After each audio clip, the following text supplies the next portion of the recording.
Welcome to another episode of Warrior Rewind, bringing you all the news and highlights for Warrior Athletics. Alongside Danny Malik Ismail, I'm Natalie Winters. The tennis team traveled up north on March 15th, where they faced off against the number 32 ranked Sonoma State, where the Warriors were ultimately swept in all 9 matches. Despite a strong performance by Mackenzie Harden, it was a tough weekend for the girls. The girls are looking forward to facing Hawaii Hilo this Thursday at 11 a.m. on the Warrior tennis courts. The CCAA men's basketball champions continue to write in their history books as a remarkable season and playoff run continue into the NCAA tournament to face off against the number 2 ranked Seattle Pacific. Playing as the underdog, the Warriors made a statement as they sent Seattle Pacific packing with an 80-72 overtime victory. Trailing as many as 18 points in the first half, the Warriors were led by senior Taylor Bell's 18 points and career-high 7 rebounds. Another postseason double-double by big man Marcus Bell and a clutch three-pointer by Clinton Tremelling forced the game into overtime. The Warriors then went on to put an 11-1 run to send the Falcons flying back home early.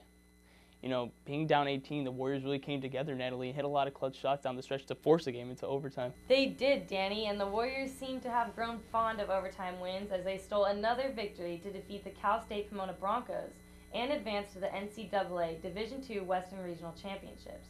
More than one Warrior stood out against Pomona as Marcus Bell added another double-double game to his season. Clint Tremelling had another great night of three-point shooting. Rob Walters earned a double-double with 10 points and 13 boards, and Taylor Bell finished the night with a career-high 22 points to beat his career high from Friday night.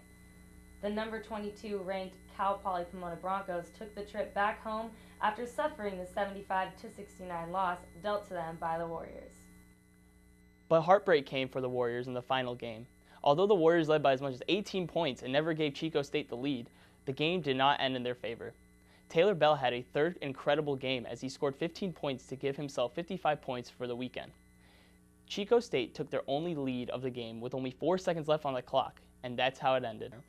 We want to congratulate the men's basketball team on their incredible performance and their first ever CCAA championship. We want to thank them for making all of Warrior Nation proud and putting so much hard work into their season. We can't wait for next season, guys.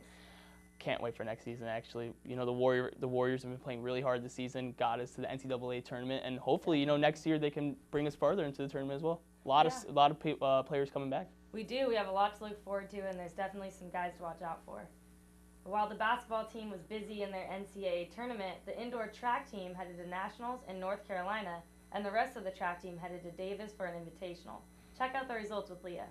Hey Warriors, this is Leah Guerrero back to give you the scoop on what track has been up to. For the second consecutive year, the Warrior Distance Medley Relay team advanced to the NCAA Indoor Track and Field Championship in North Carolina and finished in the top 3, taking second place. Marina Vorderbergy, Shavariana Ryan, Amon Hundle, and Courtney Anderson are All-American again as they finished second in the Adams State in a time of 11 minutes and 40.67 seconds. The next day, Vorderbergy and Anderson ran in the 3,000-meter run. Courtney Anderson took the lead on the ball lap and finished strong, taking second in the 3,000-meter run. Meanwhile, Andrea Severin had a career day at the Aggie Open Invitational at UC Davis. Severson nabbled a NCAA provisional qualifying time in her signature event of the 400-meter hurdles. The time was second best behind UC Davis' Kelly Gregg and is a personal best for Severson. For the senior from Auburn also had seasonal best in the 100-meter hurdles and the 400-meter run. Her split time in the 4x400-meter relay of 58.4 seconds was also a best. The 4x400-meter relay team was victorious on the day. The group consisted of Severson, Christina Matthews, Mercy Akanji, and Michelle Akanji, who outran second-place San Francisco State by more than 4 seconds. Other highlights on the women's quad include a 4th-place finish for Channing Wilson in the hammer, Rachel Naranjo in 15,000-meter run, and Asa Nkaya in the shot put. For the men, Charles Langwasser was 3rd in the pole vault with a 15-foot clearance, which is the same as the winning height. Josh Ukalifi won the hammer throw with a mark of 183 feet and 5 inches. Tyler Reagan was 3rd in the hammer with a toss of 179 feet and 10 inches. In javelin, Billy Hilton was 4th with a 180 feet and 1 inch. The track team reunited at Hornet Invitational at Sacramento State, where Cal State Stanislaus men's and women's track and field teams placed second and third respectively. Courtney Anderson and Marina Voiderbergy placed first and third in the 1,500-meter run to lead the Warrior women to third place team and finish with 72.5 points. Anderson won the 1,500-meter run in 4 minutes and 27.81 seconds, and Voiderbergy was third in 4 minutes and 28.64 seconds. Both times are provisional qualifying marks for the NCAA Division II National Championship meet. Andrea Severson set a school record and improved on her 400-meter hurdles time with 1 minute and 1.29 seconds for her place finish. Also in distance races, Rachel Naranjo clocked a provisional time in the steeplechase. In the women's 4x400 meter relay, the Warriors came in third. Another highlighting for the women's were Sean Morgan in the pole vault, Channing Wilson in javelin, and Niese Nkaya in the long jump. On the men's side, Josh Ukalifi improved his hammer throw mark to 198 feet and 1 inch for third place finish. He and the rest of the Warriors came in second in the team standing with 51 points. Alex Velasqueza was fourth in the 5,000 meter run with time of 15 minutes and 11.36 seconds. Eric Brooks scored 8 points with a second place time of 9 minutes and 40.4 seconds in the steeplechase. The track team will head to Stanford University for the Stanford Invitational on April 4th and April 5th. Thanks for listening, guys. That's it for track. Let's get back to you guys in the studio. Softball had a busy week with 3 series. The first one was against 16th ranked Monterey Bay, where they picked up a win. In that win, freshman Karina Colazo pitched a shutout over the Otters as the Warriors won 3-0.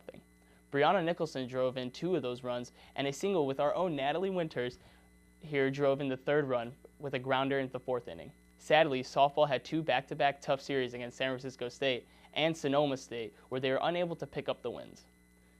They will head up to UC San Diego this weekend and take on the Tritons. After taking 2 losses from Cal State San Bernardino, the Warriors baseball team had enough. Late innings were not a problem for the Warriors in Game 2 on Saturday as they picked up 3 runs in the 6th inning. Ippolito tied the game by scoring on a wild pitch, but Clint Brill gave the Warriors the lead with a single to score Colton Beatty. Meller followed that up with another single to score Matt Chaidez. The final score was 8-6, and Trisha caught up with Clint Brill after he gave the Warriors the go-ahead run. Hey Warriors, I'm Trisha Garcia and I'm here with Clint Brill after the Warriors won their home game tonight, 8-6. Hey Clint, how are you? I'm good, how are you? I'm good. So you guys had a tough series this week and you guys came away with a win 8-6 today. How does that feel? I feel good. That's good. And your single was the one that brought in the run for you guys to win the game. How do you feel tonight? I felt great. I had 3 bets before this and kind of the answer. Just getting like the base inning, setting up over 4 bases. And what can you guys take away from this win? God is beautiful. On to a hopeful winning streak this season. I just got to take this feeling and get it back right now. Feeling really good. I thank God. All right, thank you. Jeremy McDonald pitched a 6-hit shutout on Sunday as the Warriors brought out the bats and put on a hitting clinic. McDonald pitched 8 full innings before leaving the game, including 9 strikeouts and only 2 walks.